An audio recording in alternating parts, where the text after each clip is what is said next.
In Baghdad, the US Marines now joined the American 5th Army Corps on the edge of the city, following the fall of Basra. This is the fight that all the Marines have been wondering when we're going to get into it. This is the time, all right? The Marines had been given the job of storming the east of the city. As the young Marine commanders briefed their troops, they anticipated serious resistance. The mood was aggressive. If it moves, it gets destroyed by anything we have. I don't care about collateral damage at this point. This is enemy territory, and if we got to rubble every building, that's what we'll do, all right? But the Iraqi army was retreating in chaos. Colonel Mahmoud Shahan's unit was the last to fall back across the Diyala River, marking the eastern boundary of Baghdad. It was every man for himself. You just had to make your own decisions. The bombardment was so heavy, and it made no attempt to distinguish between civilian and military areas. They were hitting us with artillery, helicopters, and fighter planes. On the morning of the 6th of April, he abandoned his position.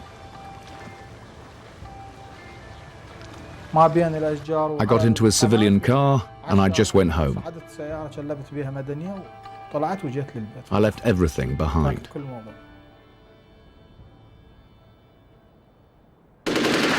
24 hours later, the Marines stormed the Diyala Bridge, just a couple of miles downriver. Kilo Company with Captain Norton were the first to cross the bridge. They crossed the bridge, immediately seized the small buildings that were overwatching it.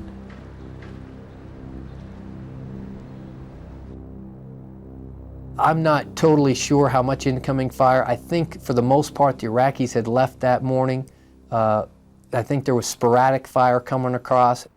Press photographers had swarmed to what they believed would be an iconic event. We're hearing lots of fire, but it becomes pretty apparent at that point that it's not incoming, that no one's shooting at us. But as the Marines fanned out on the northern bank, they remained nervous, jittery, above all fearful of suicide bombers.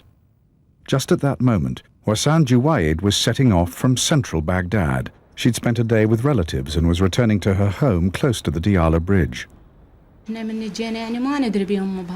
We had no idea the Americans were in the area. Our neighbours, a father and his son, had a Kia van. They gave us a lift. Back at the Diyala River, the Marines were establishing defensive positions.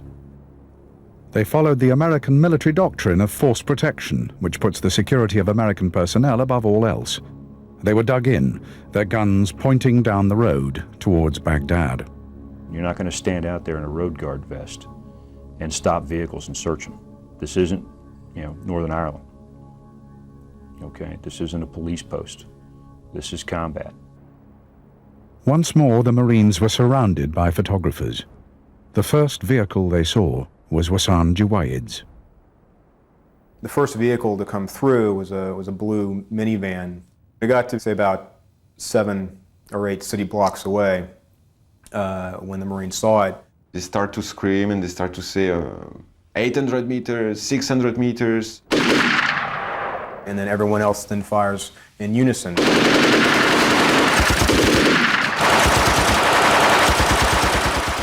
And you have this silence, and the car is like.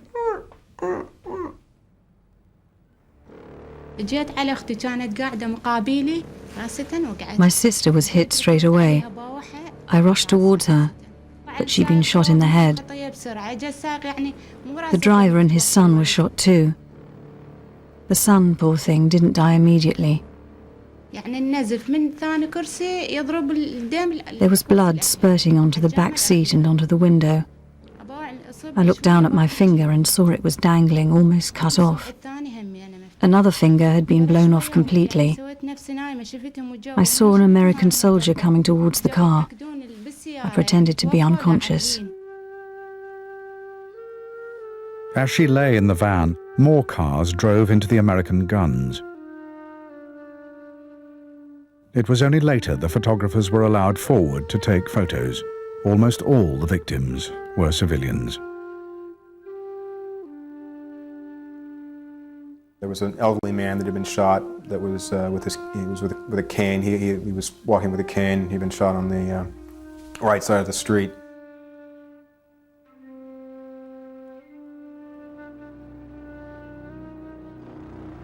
Suddenly, a hand appeared in the window of the blue minivan.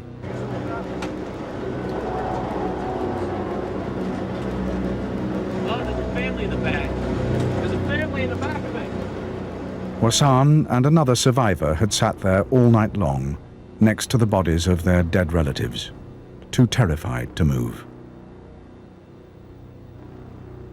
I begged them to let me get my sister out of the car, to bury her, but they wouldn't let me. I thought they were coming to bring freedom and democracy, not to hurt people. Why did they shoot our car? They could see us and they still shot us. The cars were full of civilian families. There were no soldiers in them. Around a dozen civilians died that morning at the Diyala Bridge. In the chaos of the advance, such incidents were widespread. William Tecumseh Sherman said, war is cruelty. There's no sense in trying to refine it. The crueler it is, the sooner it's over. I think he had pretty good insight to the nature of war. The technology changes, but the true nature of war doesn't. And it is not clean, it is not antiseptic, it is not surgical. It would be some time before the truth dawned on the Marines that the eastern side of Baghdad was almost defenseless.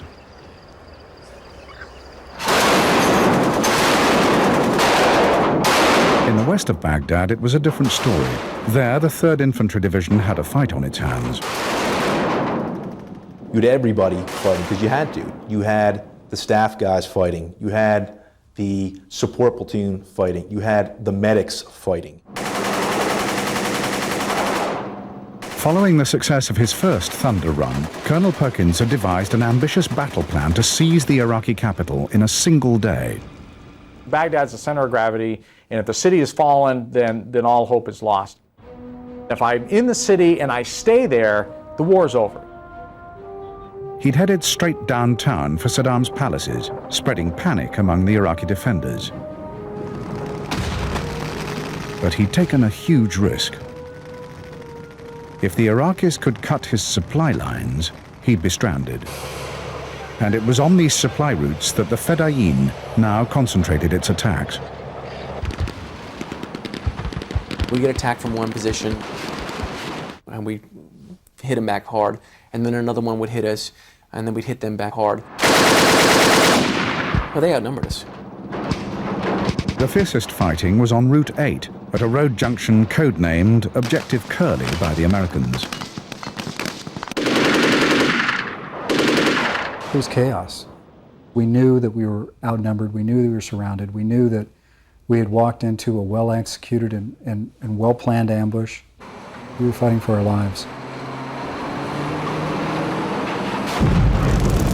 It was at that moment that I thought to myself, okay, this might be it. They may have figured something out and they've got our number today. Locals watched as the Fedayeen hurled themselves at the American guns. They fought like heroes. I saw them with my own eyes.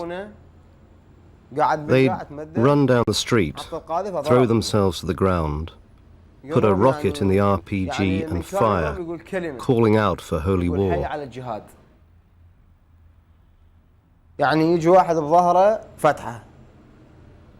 One of them had a bullet hole in his back, but he insisted on being given an RPG so that he could keep on fighting.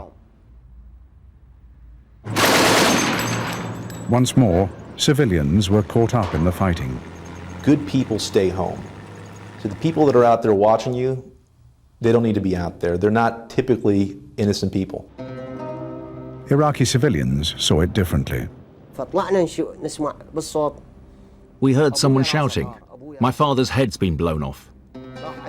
He was knocking on doors, he was covered in blood. I shouted to him, "Get down or they'll shoot you." And just at that moment, he was shot in the chest.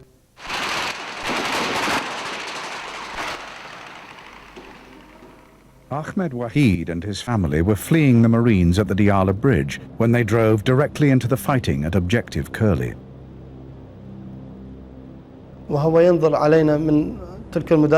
This soldier looked at us from the turret of his tank. I was making signs to him so that he would stop firing. But it was no good. He just kept on shooting at me and at my mother. I was hit twice. My mother fell dead in my arms.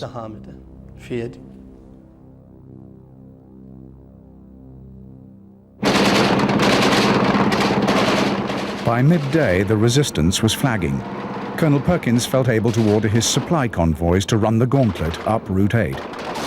They're coming under a hail of fire, tires being shot out, windshields being shot out. But guys are up there in the 50 cal shooting back, shooting with the M16s, 9 mils to get these supply vehicles into the center of Baghdad. Iraqi fighters fled in panic. An Iraqi brigadier came running into my house. He was afraid. I was standing by the door. He shouted at me, "Get down, get down." I asked him what was happening. He said there were bodies everywhere, even on the rooftops. He said the Americans showed no mercy.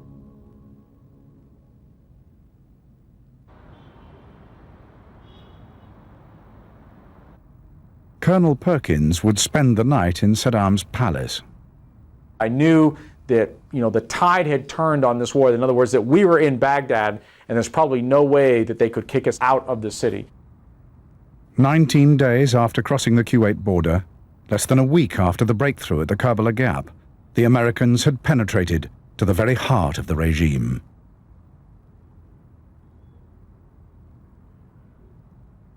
The 7th was the point at which I think we broke the back of the regime, that we had established ourselves in Baghdad, that the coalition was there and they were there to stay. There was a sense that we were getting close to the end of major combat operations. But the Americans wanted Saddam dead or captured. That afternoon, they tried again to assassinate him.